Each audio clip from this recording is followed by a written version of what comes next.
You ready for this? I've never been more ready for anything in my whole life. You know I love you, no matter what happens. I'm yours and you're mine, and that's it. You with me all the time. Honey, there's something I gotta tell you.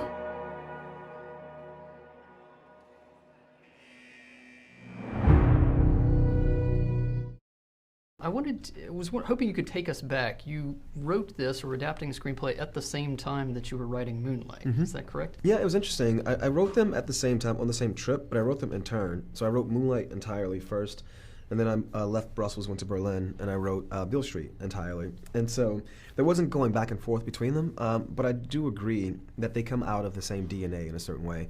I had the same preoccupations as I was working on the one and the next, and I think when I watch them too, I can clearly see whatever was in my mind and my soul at the time is in the DNA of both these films. I think this film will resonate in a certain way with American audiences and audiences who are familiar with James Baldwin's work.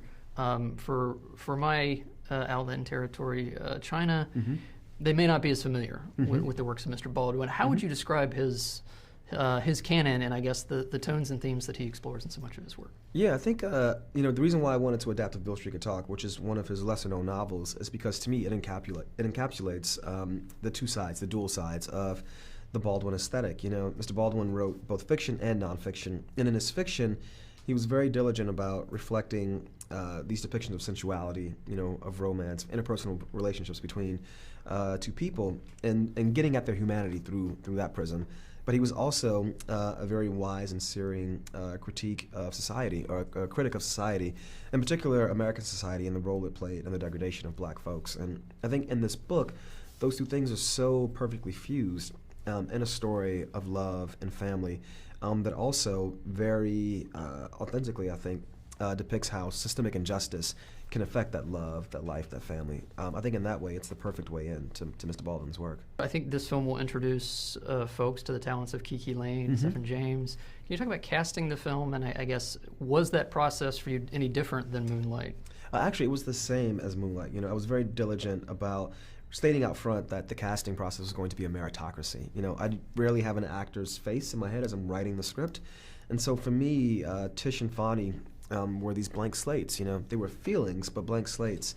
And I was hoping that an actor would come in and match up with the feeling I had in my heart, of what this character was when I read them in the novel and when I wrote them in the script.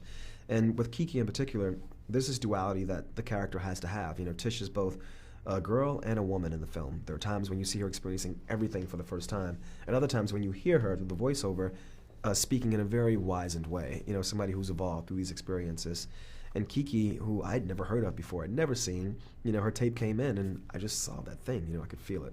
Obviously, you know the source material quite well. You wrote the screenplay, but did you find or learn something different in the post-production process, I guess, that maybe you didn't expect? I think in the production process, too, we learned a lot of things about the distinction between the source material and the film, between the novel and the cinematic experience. I think that when you're working with something that's so nonlinear, the book is nonlinear, the film is also nonlinear, you can sort of get lost in space in a certain way. And I think in this film, it was about trying to ground the audience, in the film, but also being very faithful to the emotions that our main character is writing, charting the journey through the way Tish is feeling, an evocation, of her emotional state.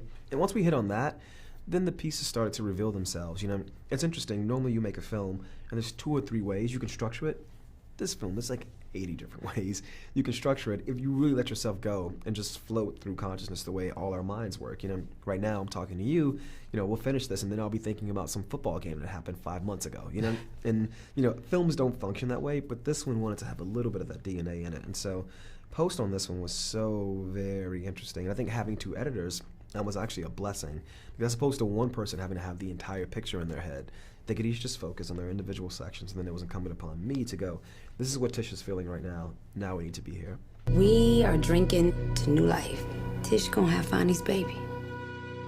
I hope it's a boy. Come on over here, daughter. You're a good girl, and I'm proud of you. Don't you ever forget it. And who's gonna be responsible for this baby? The father and the mother. When I hold you in my arms, I Gotta hold our baby in my arms. We'll find a way.